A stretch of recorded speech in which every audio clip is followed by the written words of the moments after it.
enlighten, encourage, and empower you. So, from all of us at KBLA Talk 1580, a big thank you for your love and support. You don't know how much you mean to me.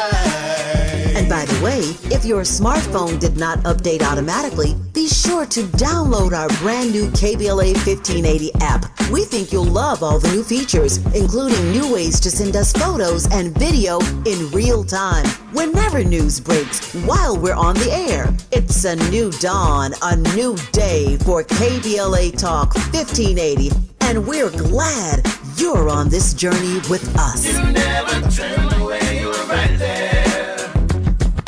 Thank you, thank you.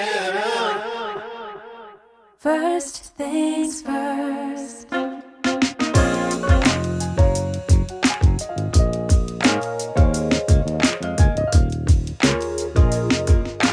First things first, it's the DU General, Money P. I'ma put you up on the schedule, 6 to 9, 8 weekdays, not to unsettle you. Let's go. We got a lot to talk about, so much to pedal through. Unapologetically progressive. Tune to KBLA 1580 to get the mess. We're your ancestors' favorite radio station. First black on talk radio, left side of the nation. Me and Dominique DiPrima go way back. Tag Smiley making sure the station stays black. Discussing all the issues in our community. We're hosted black and brown and others find unity. So let's talk about it. Maybe we can improve it. Digital underground, always down with the movement. So we tune in to First Things First with the Queen of Black Talk Radio, Dominique DiPrima. Go sis. First things first.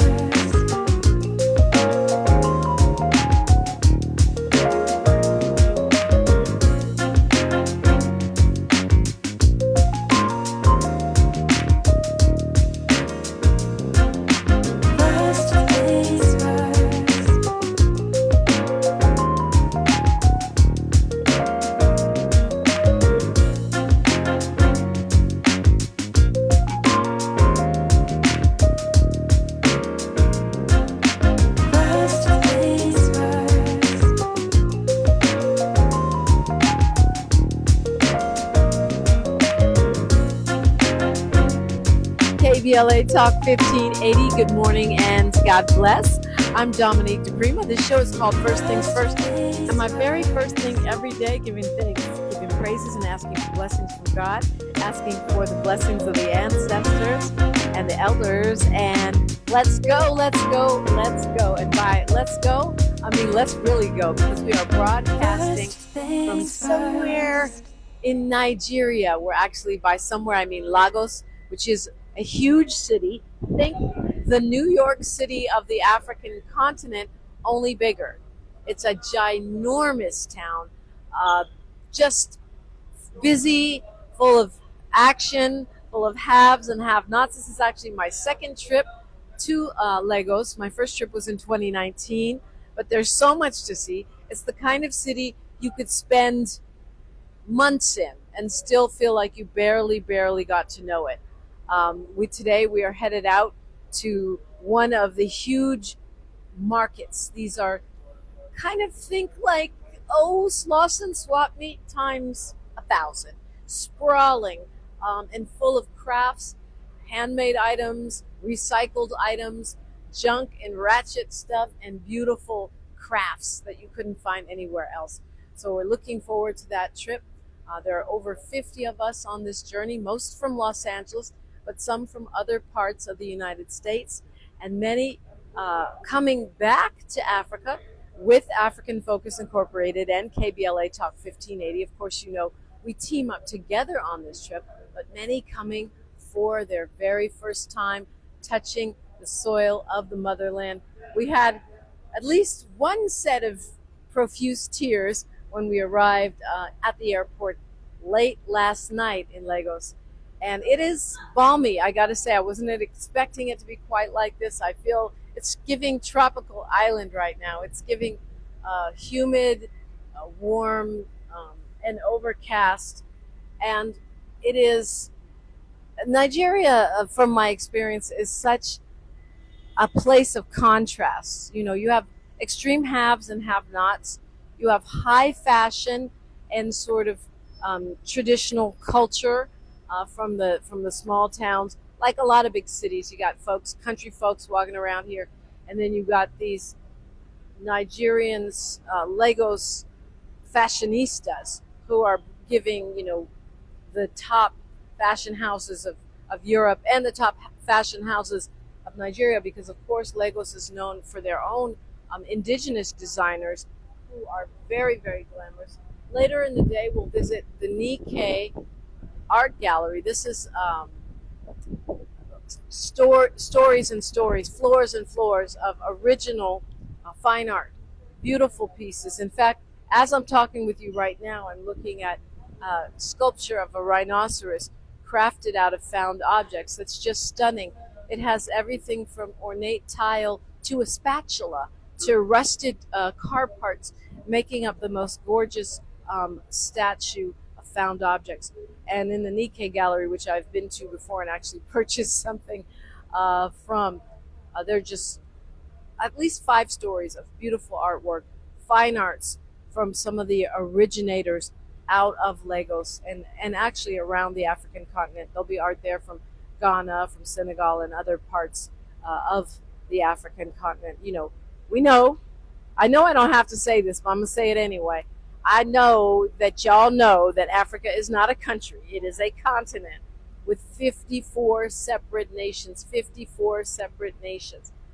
Meanwhile, I'm tracking what's going on in the United States. Of course, the world is tracking what's going on in the United States right now, because so many of the world's nations' fortunes rest upon what we do and what happens in the next week, in the next 30 days, in the next 3.5 years of this Trump presidency that we are experiencing right now. As the Supreme Court has ruled that criminal migrants, that's how they're putting it, criminal migrants can be deported to Sudan, even though we have no evidence of a deal with Sudan to take those people, nor do we know exactly where they're going. U.S. Supreme Court has deemed it appropriate for this administration to be able to send people they designate as criminal migrants to an African country with a dubious level of governance and no clear contract with the United States about who exactly these folks are going to. Are they going to the government? Are they going to the rebels? Are they going to a private contracting group? We don't know, but we know the U.S. Supreme Court is saying send them there. And as we've seen with the ICE raids in our city, there's certainly no guarantee that those people that are scooped up will be either criminals nor even migrants. So trust me, the world is watching, and we are watching with the world, even though we're watching from afar. Our travelers are all in our blue African Focus Trailblazer shirts representing KBLA and African Focus, but we are with you at home, even as we are here abroad, and you're coming with us virtually. I'm going to be posting. I'm going to be going live. Miles Lowe is here with you. If you couldn't get on the plane with us, we want you to get on the plane in your mind and take this fantastic voyage to the motherland, to West Africa, where so many of us find our ancestral ties, our ancestral DNA. And I'm excited to be here, so excited to bring you on this journey. Join us all week as we travel throughout West Africa, and you are invited to come with us. I'm Dominique DiPrima, broadcasting live from Lagos, West Africa for KBLA Talk 1580. She's reclaiming her time on KBLA Talk 1580. More First Things First with Dominique DiPrima when we come forward. Yeah. At KBLA Talk 1580, we're proud to be celebrating 4 years on the air, but we know we could not have made it this far without you. We work hard every single day to curate conversations that will enlighten, encourage, and empower you. So, from all of us at KBLA Talk 1580, a big thank you for your love and support. You don't know how much you mean to me. And by the way, if your smartphone did not update automatically, be sure to download our brand new KBLA 1580 app. We think you'll love all the new features, including new ways to send us photos and video in real time, whenever news breaks, while we're on the air. It's a new dawn, a new day for KBLA Talk 1580, and we're glad you're on this journey with us. You never turned away, you were right there. And I thank you, thank you. Wesley Financial Group is not a law firm. Hi, I'm Chuck McDowell, the timeshare cancellation guy and founder of Wesley Financial Group, and I want to set the record straight. I am not an attorney. I've never wanted to be an attorney, and the truth is I really don't even like attorneys. If I sound like an attorney or if I look like an attorney, I'll apologize. But what I've learned in my 15 years in the timeshare cancellation business is you don't need to be an attorney to get folks out of their timeshare. At Wesley, we've helped over 40,000 families cancel their timeshare without me being an attorney. And I want to share with you how we do it. Just give my office a call, and you will not talk to an attorney. And I guarantee if we take you as a client, we'll get you out of your timeshare, or you'll pay nothing. Call now for your free timeshare exit info kit. Call 800-798-3399. That's 800-798-3399. 800-798-3399. We've got a lot to talk about. Hi, I'm Zoe Williams, a.k.a. the Voice of Reason, encouraging you to join me weekdays from 7 to 9 p.m. for the world's most intriguing relationship radio roundtable. Every night, I facilitate and encourage our loyal listeners to participate in the most engaging relationship discussions you'll hear anywhere. So make it a point to rendezvous with me, Zoe Williams, the Voice of Reason, Monday through Friday, 7 to 9 p.m. Pacific Standard Time. Trust me, your relationships will never be the same. The VOR is on fire tonight. Unapologetically progressive. KBLA Talk 1580. We've got your black. Your ancestors' favorite radio station, and your favorite morning show host. Let's get back to Dominique DiPrima right now. I'm here with Paul Babatunde. And Paul, you are one of the founders of African Focus Incorporated. Talk to me about that. Well, the good news is that God is great. African Focus has been in existence for the last 20 years. And the trip to Africa is one of the main core of the organization's desire that when we're able to bridge the gap between African brothers and sisters in diaspora and the brothers back home, the next step is to make sure that we reconnect them back to the motherland. And this, of course, is the dream come true because now we're actually able to accomplish that goal of making sure that we get our African brothers and sisters in diaspora all the way home, which is, if you can look behind me, I'm right here at the airport, making sure that we get those brothers and sisters home safe and sound. Why is it important to you? You're a Nigerian born, right? Yes. Why is it important to you to connect African Americans to the motherland? Wow. You know, I can write a book. I can honestly write a book about that because there was a priest in Chicago named Reverend Father George Clement. And in 1987, he came to Nigeria with about 51 African Americans, which was actually the first time when I was about maybe age 13 that I got the ability to be familiar with African Americans. And I remember vividly picking them up from the airport. All of them, from coming out of the plane, the first thing they did was to kiss the ground, which was just an amazing because those of us in Africa really didn't understand that concept. But it is important. Okay, I think I lost track of the question. I'm sorry. It's okay. Don't worry about it. We'll edit that part out. We're going to edit that out. Why is it important to you as a Nigerian to connect African Americans with Africa? Okay. It is important for me that our brothers and sisters in diaspora are connected to the motherland because of my own personal experience. And that personal experience coming from welcoming Reverend Father George Clement of Chicago and 51 African Americans to Nigeria in 1987 when I was about age 15. And on that trip, I saw for the first time in my life black people that coming from America who, on arrival to Nigeria, the first thing that they did was to kiss the ground, because history has never really allowed us to think about the African Americans as people that we missed. But even though I was very young then, the idea of seeing how emotional they are when they get to Nigeria make it where, for me, it's now a conviction that I have to be part of that process that allows any black African who has been displaced through slavery, that has that ability, that has the intensity and the conviction to want to come back home, to actually come back, to actually have the opportunity to come and visit home, experience home, and understand that this is actually true. This is the true motherland, where you come and everything you see are people who can relate to you, people who can feel familiar with, and that element of culture, even though you might miss it, it begins to hit you a little bit.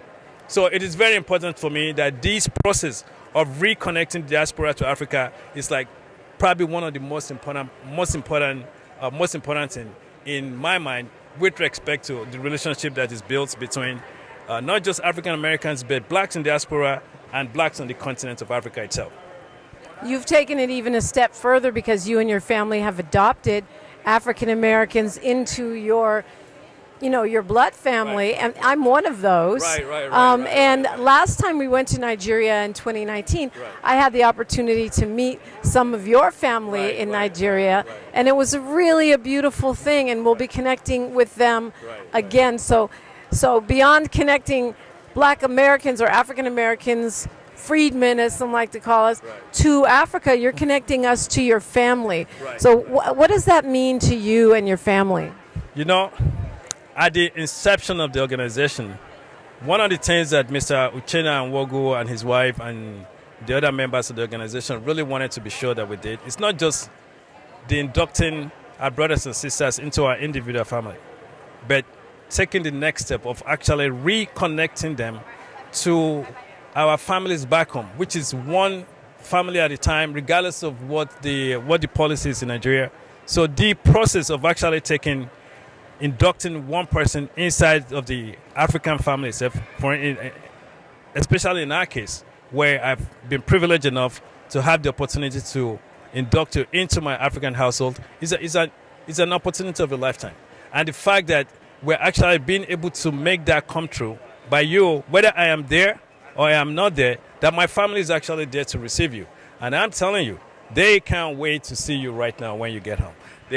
I've been talking to them. They're ready. When you guys do the meet and greet, they will be right there. They will be right there, ready to welcome you home as always. And just keep in mind, it's always home. I don't have to be there for them to accept to take care of you and make sure that you're well provided for while you're in Nigeria. That absolutely is the ultimate goal of what it is that what African Focus is trying to accomplish with the fact of connecting our brothers and sisters to diaspora. So this is great. This is a really dream come true, because this is the goal. Now, Dominique, it's up to you. You want to get a plot of land? I got plenty of them over there. I can carve as much as you want just for you. Okay, well, let's talk about it, because, I'm not sure they're going to let me back into the United States, so I might need that land. But you have a beautiful family, and they were so, so lovely when I met them last time. And, they gave me gifts, and we hung out and talked. And so bringing some surprises with me, and I can't wait to see them, too. So it's mutual. Very kind, very sweet. Everybody from the little kids to the elders came to greet us. And it was really a beautiful thing. Wonderful. I mean, the good thing is Dominique is going to Nigeria to visit home again. I mean, you've been there a couple of years back, and then, of course, you have the opportunity to go back again. This is the deal. This is the deal. It's not just this time around. It's not just that you're going to be getting together with the family again. One of the kings that you guys are actually going to be visiting is a king from my area. So that even add more weight to the process itself. And of course, my sister is going, my sister and my families are going to be there. They will have the opportunity to actually introduce you to the king. And I mean, I couldn't ask for anything more than that. Outside of the fact that I feel bad that I'm not there, but I guarantee you, I have enough people over there to take my place. And those people will be there for you today, tomorrow, and in the future. I always joke because your family is Yoruba, so we get to meet with a king from the Yoruba area when we're there, and you know. But Uchenna, who's the other founder, is Igbo, and Igbo and Yoruba supposedly don't get along, but you guys are like two peas in a pod, like brothers. Right. You know, it is so interesting when people talk about Igbos and Yoruba, because if you go back to the history of Nigeria, one of the governors of the Western region who was killed during the first military coup, the guy would have been saved.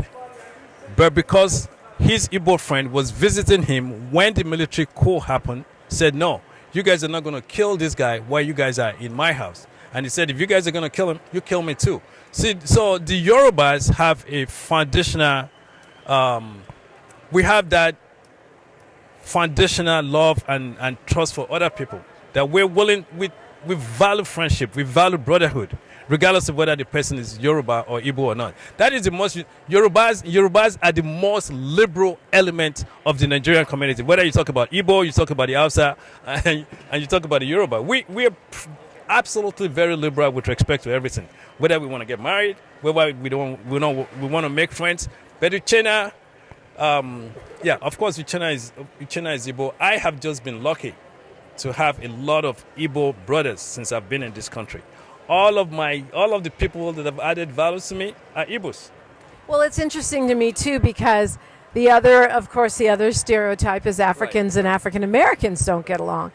And so it seems like African Focus is fostering unity in many different ways. I had an African American friend tell me, actually I've had a couple recently tell me, why didn't the Africans, if they loved us so much, why didn't they come looking for us when we were stolen? You know what? That is actually I won't even fault that story. But this is what nobody has actually ever considered. Has the African American ever taken the time to consider the fact that what happened to the brothers and sisters that they left behind? History has never given any of us the opportunity to consider that. In other words, if you look at slavery, at the peak of slavery, it wasn't warring villages fighting against each other anymore. It was just ordinary, regular people who wakes up and want to go to the farm, want to go to the stream. They get kidnapped and they're long gone. Now, what would be nice to do for once is to imagine if a mother who goes to the stream to fetch water to take to the kids get kidnapped and is gone and whisked away and never seen again. Has anybody ever given the time and the opportunity to think about what actually happens to the kids, the husband, probably her parents, her brothers and loved ones that he left behind? History or colonialism has never given us the opportunity to look at that aspect of the story itself, to look at the damage of that aspect of history to the people that were left behind. So, even though it is fair to say that why didn't they come for us? But then, of course, what is the reality of the people that were left? If the husband was the one that was taken, what is the reality for life for his kids and his wife? Do they even have any means to even, we're not even talking about fighting right now, but what about just simply to be able to provide for themselves? So we kind of have to balance the two of them together and try to see, you know what? I don't want to use the negative connotation by saying it's a loss on both ends, but it's a struggle on both ends. But this is the first time where we are actually having an opportunity to actually look at this issue from a realistic point of view. And the realistic point of view is that we couldn't come for you because we're already handicapped. If my father was the one that was taken and I'm 2-3 years old, I don't have an opportunity to go do anything. Where am I going to go and start looking? But now, the good thing now is that we're in the 21st century where we want the African government to start making policies that make it easy to actually go look. To make it easy to go to Argentina and say, okay, of all of the 30% population of Africans that were taken to Argentina in the 1780s, what happened to them? Where is their history? Because Argentina is excluding all of those things from their history. Then, of course, we come to the United States and ask the same question. Of all of the Africans that came here, where is the historical record that we allow us to start making it easy to go and start looking and tracing all of these historical materials back, right? We can do the same thing for Mexico. We can do the same thing for Cuba. We can do the same thing for Brazil. It's just that we're so lucky Africa is so lucky that if you look at Cuba, you look at Cuba, you look at Brazil, these are people that still maintain the African culture that make it easy for us to say, well, this is our people and we can claim them.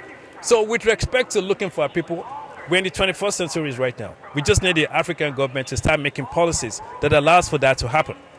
If the African government begins to make policies that allows that to happen, it just adds up to what we're doing right now, where we're saying, okay, well, we got our brothers and sisters going to Africa. Now, we want you to start going to those specific places that are related to you. Yeah. And as African Americans returning to the motherland, what is it that you hope people get or that they realize or accomplish during this journey? Man, I can honestly write a book about that, because when you look at those things that African Focus want to accomplish, political, economic, social social stuff. Okay, let's take them one by one. Who are the best people designed to build Africa? Is it the Chinese man? Is it the Russian? Is it even the American? You know, these people do not have any direct connection to Africa. So the best people to help develop Africa are African American, who has built the rest of the world. Just like I referenced Argentina right now. Most people did not know that in the 1780s, 30% of Argentinians were black. Before they sent them, all of the black people to the front line of the war that pretty much exterminated them. Nobody talks about that. Nobody talks about that part. So if we look at these things from that point of view, the people who can really help develop Africa are our brothers and sisters in diaspora in any part of the world where they may be, especially in America. The opportunity to get African Americans to come back to be able to have access to Africa on an economic level is a fantastic opportunity, because an African American that you invited to come to Nigeria to come and build roads, they're not just going to build road that the Chinese man does. He builds the road, within 2-3 years the road is collapsed. I would think that an African American who comes to Nigeria to construct road will say, these are my people.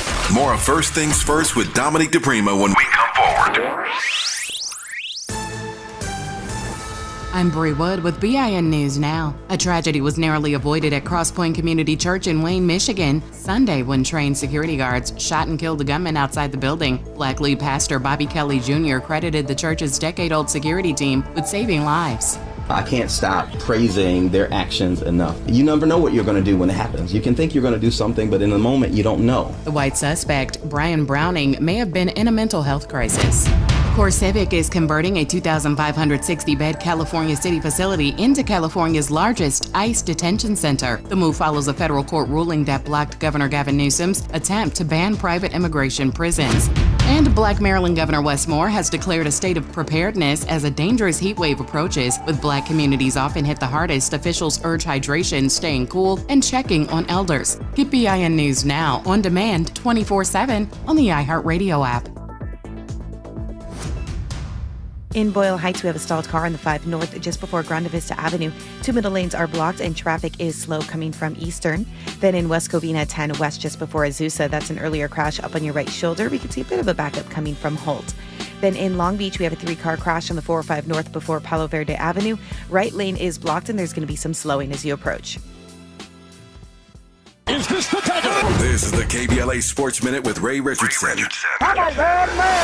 The Angels scored 4 runs in the 8th inning Monday night to beat Boston 9-5. The Angels are 2-2 without manager Ron Washington. Washington is taking a leave of absence to deal with a health issue. The Dodgers were off Monday. They start a 6-game road trip tonight at Colorado. TV ratings for Game 7 of the NBA Finals was the highest for a finals game in 6 years. Oklahoma City's win over Indiana drew an average of 16.5 million viewers on ABC and ESPN. A very special ceremony is taking place today outside the Mobile Convention Center in Mobile, Alabama. City officials are unveiling the Hall of Fame Walk, 6 statues of Hall of Fame athletes who grew up in Mobile. The list includes Baseball Hall of Famers Hank Aaron, Satchel Paige, Ozzie Smith, Willie McCovey, and Billy Williams, and NFL Hall of Fame linebacker Robert Atinse, who played at Jackson State. No debates, no speculation, just the info you need. That's your KBLA Sports Minute. I'm Ray Richardson on KBLA Talk 1580. My mom has decided to learn to paint, and she's good. My dad's now into creative cuisine, and I've already put on 6 pounds. Learning new things comes with age. My mom, she started forgetting my name and what we're talking about. Forgetting well-known things doesn't. Memory loss may be a sign of Alzheimer's disease. Early detection gives you and your loved one time to plan for the future. Learn the warning signs of Alzheimer's at 10signs.org. Brought to you by the Alzheimer's Association and the Ad Council. Attorney advertising. Prior results do not guarantee future outcomes. Founded in Los Angeles in 1986, litigation powerhouse Quinn Emanuel has deep roots in the Los Angeles community. Since 2007, we have litigated some of the largest fires on the West Coast. We are proud to be the only AmLaw 100 firm in the country to represent wildfire victims, giving affected individuals, families, and businesses the same focus and individualized attention we devote to our Fortune 500 clients. BTI Consulting has repeatedly recognized Quinn Emanuel as among the 4 law firms in-house counsel least liked to oppose in any litigation, and we are often deemed the most feared. And after securing over $80 billion for our clients in various matters firm-wide, we understand why. If you have been affected by the recent wildfires in Altadena and the Palisades and would like to discuss your situation further, please contact wildfire support at QuinnEmanuel.com or call us at 213-443-3050. Quinn Emanuel is proud to sponsor Conversation Live Altadena Rising with James Farr on KBLA Talk 1580. Attorney advertising. Prior results do not guarantee future outcomes. KBLA Talk 1580. We've got a lot to talk about.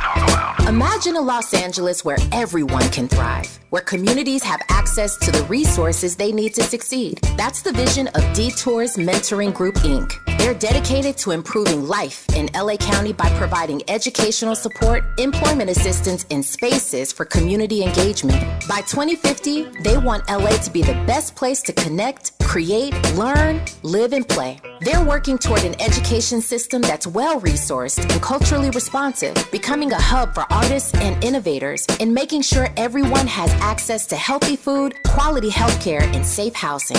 It's about building a future where we all have the chance to succeed. We invite you to learn more about their mission and get involved with Detours Mentoring Group, Inc. This is a community call to action from KBLA Talk 1580. KBLA Talk 1580. We've got a lot to talk about. KBLA Talk 1580, connecting you with services and solutions. The Autopsy Initiative provides a second autopsy free of charge for victims' families who have lost their loved ones due to a police-related death. The services offered through the initiative include the completion of a second autopsy, disclosure of preliminary findings, and a final autopsy report. A police-related death is when an individual is harmed by police officers using deadly force, which results in an individual's death. Police-related death includes in-custody deaths, including those that arise during contact with law enforcement officers during arrest, pursuit, booking, transport, or incarceration. The Autopsy Initiative has a team of board-certified pathologists on call. An autopsy request may be completed by anyone with a close relationship with the victim, which may include the victim's spouse, partner, relative, close friend, or lawyer. To request a free second autopsy for a victim of police violence, please visit knowyourrightscamp.com. That's knowyourrightscamp.com. Then click on Autopsy, then click on Request. At KBLA, we believe in justice for victims of police violence. We say their names, and we don't black down. This is a community call to action from KBLA Talk 1580. Thanks for waking up with Dominique DiPrima on KBLA Talk 1580.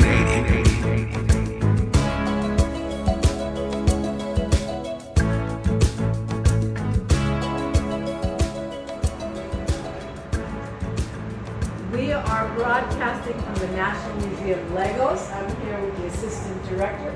Tell me your name, introduce yourself to Los Angeles, and what it is that you do here. Beautiful. My name is Atinse Robert. I'm an Assistant Director with the National Commission for Museums and Monuments.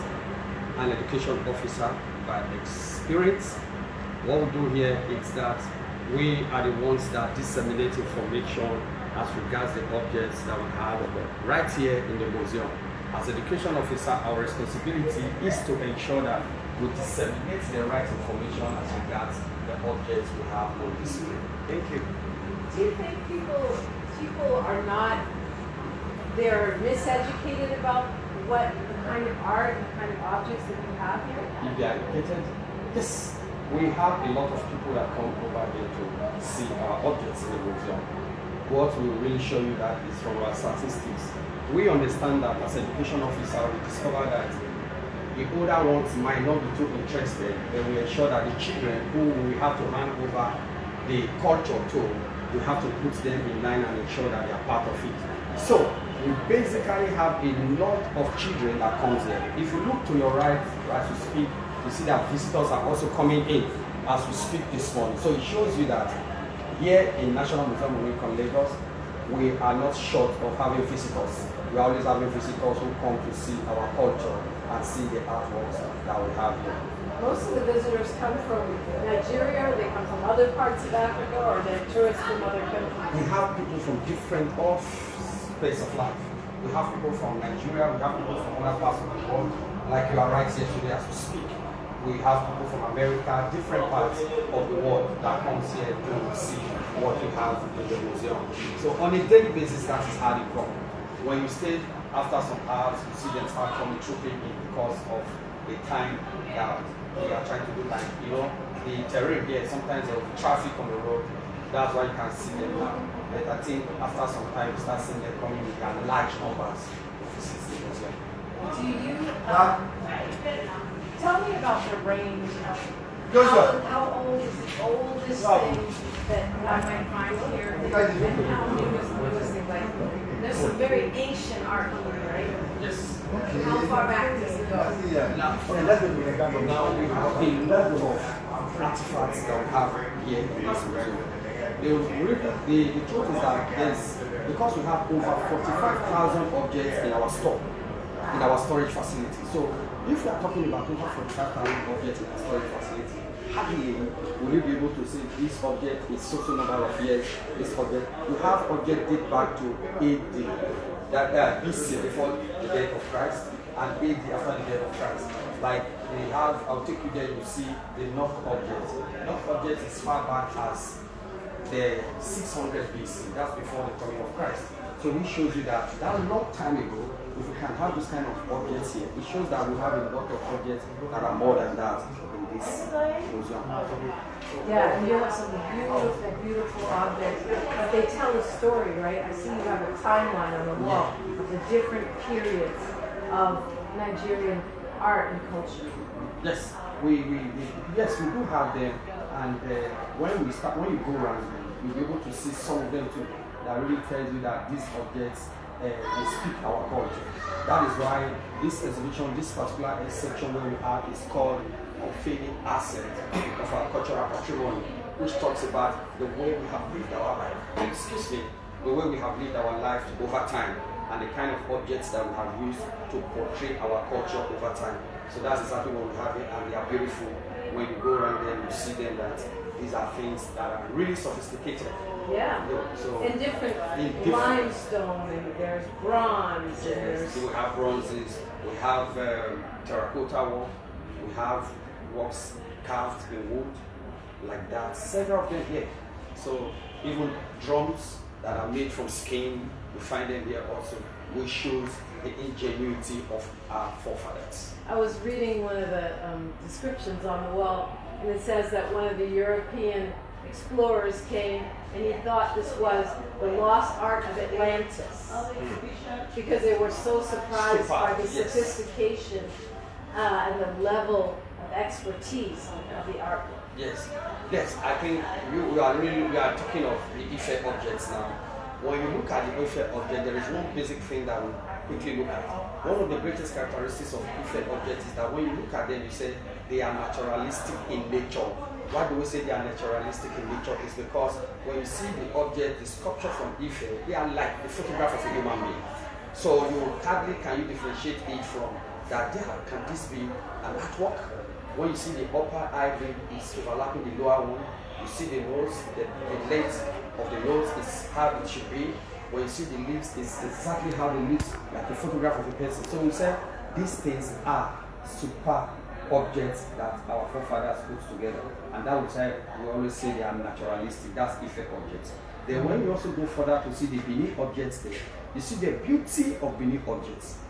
The Benin objects is so beautiful that I classify them to be, you know, when you are carrying out your research, like you say, a lot of people want to define culture, say culture is a total way of life of a people. But I have seen it that, it can go further to say it's a total way of life of a people that have not changed over a period of time. Like if a Yoruba man wants to greet an older man, you have to prostrate on the ground to show a sign of respect. It's been there and it has not gone into extinction. So that's why I said it has not changed over a period of time. Then when you look at Benin objects, they are so beautiful. Apart from that, they are the most expensive, the most beautiful, and the most durable. Because in the time past, the Beninese don't put pen on paper to write. They engrave on materials, which means even when it is drenched by rain, it remains the way it is. When you go to the palace of the Oba of Benin, by Radial, if you go to Obaiwai II, if you go to his palace, you will find there wonderful artworks on the walls of the house, the fence. You see that there are engraved objects there, inscription there. So when you come and paint it with white, it brings the beauty. When you come another time paint it in black, it brings the beauty, which shows that the ingenuity of the people of Edo State, so which is still in existence as we speak. Then if you look at the dress of the Oba of Benin and the people from the royal family, the beads that we use, just a strand of beads can cost like 500,000 naira. That's the what. So when you now have 4, 5, 6 around, so you should know how expensive that will be. Then you also talk about the beauty. Each time you find the Beninese dressed in their normal dress, in their cultural attire, it's always fascinating. It's always beautiful and great. And the traditions are passed on, as you say, and they remain today, which is what's so powerful. And it's such an honor for us to be at the museum today. What do you think this museum, the artwork in this museum, is telling the world about Nigerian history? Beautiful. Now, it's trying to tell us how beautiful the artworks we have in the museum tells us how beautiful our culture is. It shows to the world that our culture, that we are not, that we are hospitable people. That's one of the things that it shows the world that we are hospitable people. So, since it is hospitable, it shows that when you come to the museum, what you find in the museum are the things that speak the image of this country, Nigeria, and it talks about peace. And that's why we call it a unified country. So Nigeria is a unified country, a beautiful country. Many different cultures, many different languages, one country. It's one country. One country. So, and that's exactly what our objects and our culture are all saying. Thank you so much. Thank you for having us. Thank you very much. Once again, you're welcome. Thank you.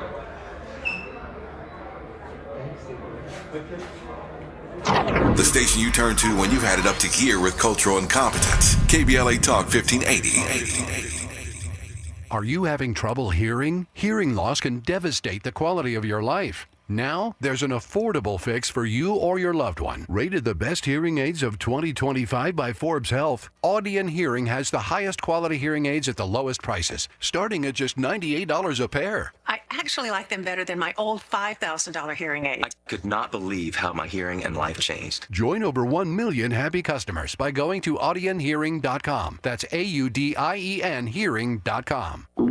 Oh no, stomach issues again? Stomach issues? Who are you? Your pancreas. I could be the real reason for your diarrhea, gas, bloating, stomach pain, or loose oily stools. I thought it was my stomach. People often do, but any of these symptoms could mean having a condition called exocrine pancreatic insufficiency, or EPI. With EPI, the pancreas doesn't release enough enzymes to break down food, but EPI is manageable. Use the symptom checker on identifyepi.com and speak with your doctor. That's identifyepi.com. Sponsored by AbbVie. Are you ready to play? Then jump into the LA84 Foundation's Free Playday Block Party, a community celebration for all ages, including live music, dancing, LA's pro sports teams, great local food trucks, plus special giveaways for you to take home. Enjoy an exciting, fun-filled day for the entire family. Join on Saturday, June 28th from 10 a.m. to 3 p.m. at 2141 West Adams Boulevard. To register, go to la84.org. We'll see you Saturday, June 28th at LA84 Foundation's Free Playday Block Party.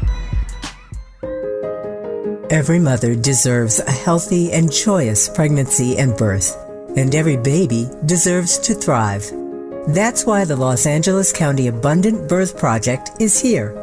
The Abundant Birth Project is a guaranteed income program that provides cash during pregnancy to pregnant individuals at the highest risk of preterm and low birth rate babies. Although program enrollment has closed, our commitment to Black joy and thriving continues. Through tailored services that foster mental well-being and community-based resources, we provide care and support during pregnancy and after the baby is born to help build brighter futures for our families. Join us in celebrating abundant births in LA County. For more information, please visit abundantbirthproject.org. abundantbirthproject.org. KBLA Talk 1580. We've got a lot to talk about.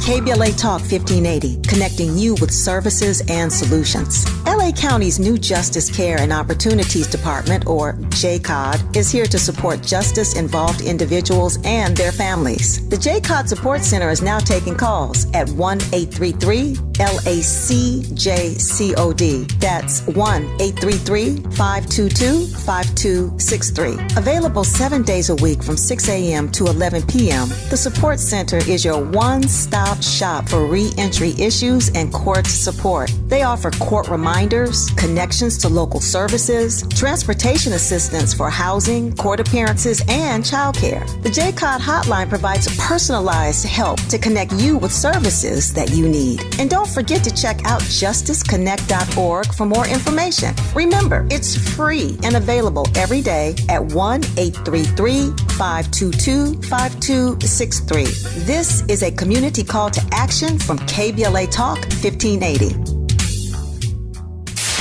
KBLA Talk 1580. We've got a lot to talk about. KBLA Talk 1580 reminds you, when we fight, we win. The Youth Justice Coalition is challenging America's addiction to incarceration and discrimination. YJC works to dismantle policies leading to mass incarceration, law enforcement violence, and the school-to-prison pipeline. Their approach? Transformative justice, community intervention, free LA high school, legal defense, and system monitoring. YJC promotes safety without relying on prisons. Their goal? Prevent system contact and help people exit the system through direct action, advocacy, and education. Want to get involved or need help? Call 323-235-4243. That's 323-235-4243. Join YJC in creating change. When we fight, we win. KBLA Talk 1580, your voice for justice. This is a community call to action from KBLA Talk 1580. See website for details. Bills Happen is not a lender and does not make credit decisions. Hey, bills happen. So when you need extra cash fast, go to billshappen.com. Have you been turned down? Are your credit cards maxed out? Do you have bad credit? Go to billshappen.com. All you need is a job and a checking account. You can find a lender and get up to $5,000 cash as early as tomorrow at billshappen.com. Billshappen.com is the smart way to get a personal lender now. So if you need extra money for car repairs, medical bills, family emergencies, whatever you need cash for, go to billshappen.com and you can get the money you need as soon as the next day, up to $5,000. At billshappen.com, our process is safe, secure, and all online. No one to deal with in person, and Bills Happen does not charge you any fees to use our service. It's easy. When you need a lender, just remember, when bills happen, go to billshappen.com. billshappen.com for the cash you need now. billshappen.com. This is KBLA Talk 1580, where everybody is somebody and nobody is a stranger. You belong here. KBLA Talk 1580, Dominique DiPrima, broadcasting from Nigeria, West Africa. And we had the opportunity to start off our trip with a visit to the Lagos National Museum. It's full of incredible treasures, just like the ones that are being returned right now to Nigeria from European museums all around the world that have stolen them. You can see why they've stolen them when you come here. And we got a chance to speak with the director, assistant director of the Lagos National Museum. Man, I love this museum so much. There's just, there's stuff going back to BC, going back thousands of years, sculptures, carvings, tools, and cookware, and ceremonial objects. Miles, this is your first time in West Africa, Yep. Your second time to Africa. We barely touched down, so I'm sure you don't have a feel for it. But what's your takeaway from just the incredible artwork that we've been looking at this museum? What I got from the museum, I got storytelling. I got a whole storytelling of the spirituality of this place. You know what I'm saying? How the ancestors never leave you. You know, like how the spirit is brought into the fetus with the thought of, the family structure. So even before the baby's even thought of and on his way to being conceived, you're already thinking about the baby as the marriage. You're already referring back to the ancestors. You already have the tradition set in stone that the child's already going to take place in. So just knowing that you're a part of that grand legacy, whatever that legacy is, that history. The storytelling of the museum, that part right there really caught me. Yeah, well, when you talk about the ancestral aspect, they did have a whole room with displays about childbirth and the way that they bring a child into the world with the blessings of the ancestors. They're very intentional about that. And then the way that that baby is immediately placed in the lineage. In other rooms, we also saw these incredible ancestral figures, right? One was huge. It had to be about 12 feet high. That was sculpture made of wood. The others were recreations of these costumes. Actually, some are probably the authentic costumes that were used in these ceremonies and dances that are done for the ancestors. And this is part of West African tradition. You know, you always hear me talking about the ancestors because it's important to me, but I feel like people don't understand why. And one of the reasons is because we, as American descendants of enslaved Africans or Black Americans or freedmen or whatever you want to call us, we had that root cut off from our tree. And we're, I think, one of the only people in the world that don't have an ancestral tradition. So I hope that we get it back. There was this white ancestral figure. The masquerade stuff they were showing. The masquerade. Those are traditional ceremonies. And it's like, and that's the thing too, it really retold this, like I said, told the story of the meaning of these things that, I was talking with some of our trailblazers and they were like, let me get away from all this voodoo stuff and these masks and that's your ancestor. So it's a white draped figure, almost looks like a ghost, but it has a hat on its head, right? But they call it a masquerade figure, but it's a traditional ancestral figure. Why do you think, Miles, we're so afraid of our own culture in that way? Now, I'm not gonna lie, it looks a little spooky. I'm not acting like it's not what it looks like. It's definitely, it had it's pre-modern art as well, so it's not freshly molded and perfected, and you know what I mean. Like, it's traditional art, and because I've studied it my whole life that it doesn't scare me. To me, it enriches me. And, some people are so deep in their religion that they look at things like that and it terrifies them, and I understand that as well. But when you, like I said, we're reading the story next to these pictures and these idols where it's talking about, hey, this is something that the priest would wear. Hey, how did the priest become a priest? The priest had to go through this, that, the third, this rite of passage, get this amount of knowledge. You know what I mean? Like, there's a purpose to it all. They make it scary because they make it seem like they're worshiping ancestors, but they're really honoring ancestors, and there is a difference. So these masquerades, it says, were regarded as spirits of the departed reappearing to influence the affairs of men on earth. And the Egungun mask is the mask of the ancestors, and they dance in these in the yearly Egungun festival of the Yoruba, which is where we are, the southwest of Nigeria, which is Yoruba country. Yoruba, one of those three main ethnic groups, the Yoruba, the Hausa, and the Igbo. There are others, but those are the three largest ethnic groups.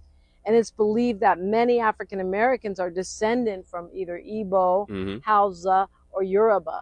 many of us, from West Africa. It makes Right. sense. This is where we were easiest to be snatched from. So to me, if we're looking at tributes to the Yoruba ancestors, which is what we were seeing in the Lagos National Museum, because there were others too. There was Igbo stuff, but a lot of Yoruba stuff, because we are in Yoruba country right now, we might be looking at tributes to our own ancestors. Yep. And on top of that, though, your own ancestors may be looking at you as their descendant, because like they were saying too, like there's your role in your life and your spirit doesn't die when you die. You still have a role as an ancestor to play. You know what I'm saying? So it's a never ending cycle. They also had a section about reincarnation, talking about bringing these ancestors back into human form. So it was a whole lot. It was deep, and I recommend everybody get their fix on the information, because it's not scary. It's not something demonic. It's actually true history, and if you look at it as true history and understand the purpose of it,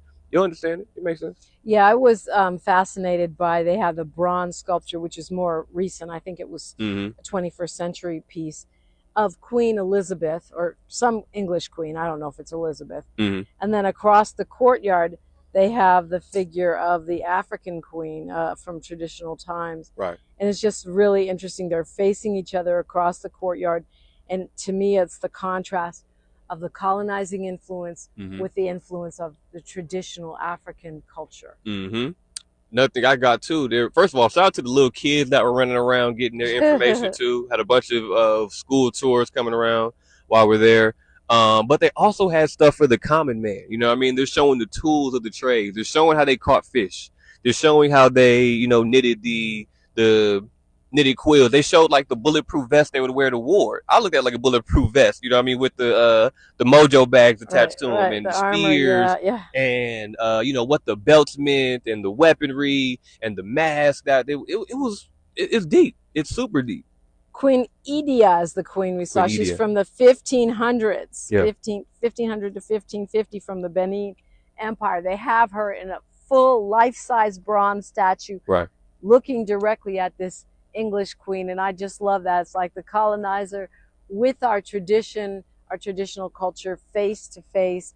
I didn't realize they had 40 museums there, here in Nigeria, and it certainly shows the way that this culture values its history. This culture values tradition, and it's a little bit reassuring for those of us in the United States that as they set out to erase our history, it's not going to be that easy. It's not all housed in the United States. It's global, and we are here to preserve it and understand it. So I'm so glad you all can travel with us. Miles Lowe, Dominique DiPrima, and about 50 of your friends from South LA and beyond here with the African Trailblazers Tour and KBLA, exploring the motherland with you, only right here. KBLA 1580 Santa Monica. I'm Bree Wood with BIN News Now. Former First Lady Michelle Obama is urging moms to raise their sons the way they do their daughters. In a recent episode of her IMO podcast, she said boys need to be taught how to communicate and care about more than just themselves. Teach them about how to deal with a traffic stop, but also teach them how to communicate in a marriage and be a